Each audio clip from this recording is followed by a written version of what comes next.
Привіт, малята! Сьогодні ми поговоримо про зимову красуню – зелену ялиночку. Подивіться, ось вона. Сьогодні я розповім багато цікавого про неї, а ви, будь ласка, уважно слухайте. Що ви знаєте про неї? Ялинка – це дерево, яке залишається зеленим увесь рік. Подивіться на її гілочки. Замість листочків в неї є гілочки. Вони називаються хвоя. Хвоя тоненька та гостра. Тому ялинку часто називають колючою. Її гілочки зверху коротші, а знизу довші. Завдяки цьому ялинка виглядає дуже гарно. Ялинка росте в лісі та очищає повітря. Вона може жити багато років, навіть більше, ніж 100. У ялинки є шишки. В шишках ховається насіння, з яких виростають нові ялиночки. Узимку багато дерев залишається без листів, але ялинка завжди зелена.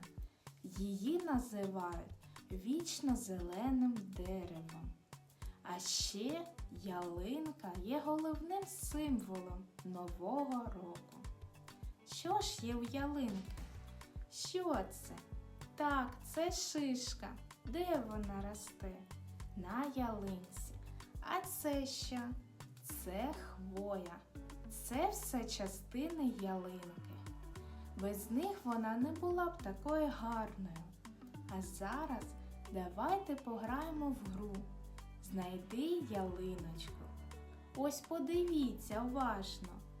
Тут є і береза, і сосна, і дуб, і ялинка. Покажіть, будь ласка, де саме ялинка є. Так, правильно, малята. А зараз послухайте загадку.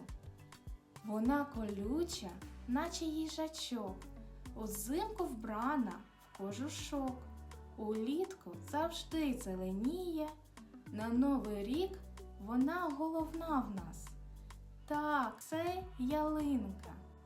Ви дуже уважні. А зараз давайте уявимо, що ми маленькі ялиночки. Підніміть руки догори, це наші гілочки. Тягнемось вгору, ніби ми ростемо. Похитайте гілочки, ніби вітер за вікном. Так, молодці, ви справжні зелені ялиночки. Сьогодні ви дізнались багато цікавого про ялинку. Давайте пригадаємо, якого кольору ялинка? Жовта або все ж таки зеленого кольору? Так, ялинка зелена. Що росте на ялинці? Так, це шишки. А чому ми повинні берегти ялинки?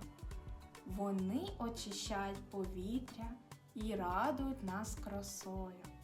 Дякую вам, малята, за гарну роботу. Ви були дуже уважні. До нових зустрічей!